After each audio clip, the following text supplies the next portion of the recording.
Dan ketika firman Tuhan menerangi hati kita, maka ada sisi yang belum benar, sisi yang belum beres, itu dibenarkan dan dibereskan oleh Tuhan.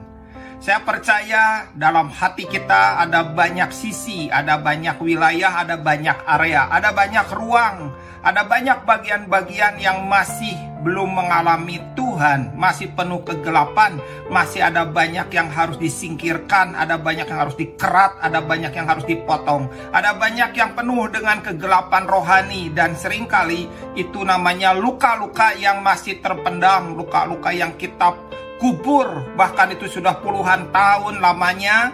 Dan kuburan-kuburan luka itu sekalipun kelihatannya diam, tetapi itu seperti bom waktu yang akan menghancurkan hidup kita. Luka-luka itu diam-diam seperti benih yang tumbuh, benih yang hidup, benih yang terus bergerak sekalipun perlahan, tetapi itu benih itu merambat secara perlahan. Ujung-ujungnya hidup kita seperti terlingkupi oleh akar yang atau tumbuhan rambat dalam bentuk luka-luka itu.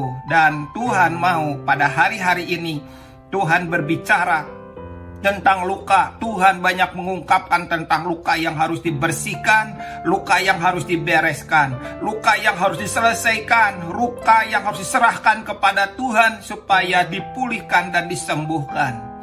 Ada banyak orang menjadi berhenti melangkah. Ada banyak orang tidak bisa melakukan banyak hal lebih jauh daripada wilayah yang saat ini terikat dengan luka.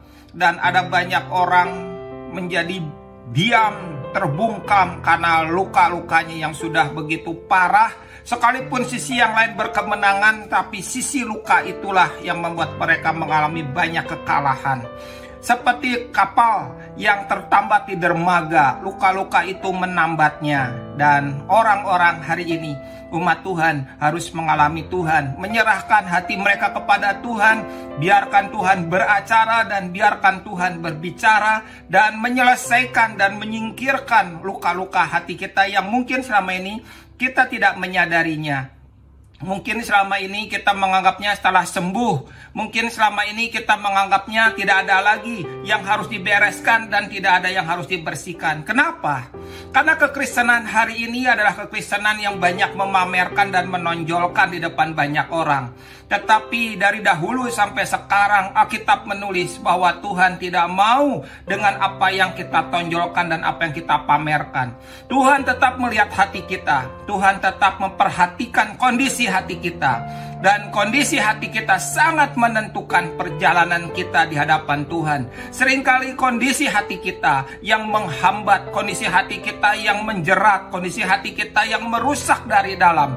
Kondisi hati kita membuat kita tidak dapat mengerjakan pekerjaan Tuhan. Kondisi hati kita banyak menghambat pekerjaan Tuhan. Kondisi hati kita banyak mematikan pekerjaan Tuhan.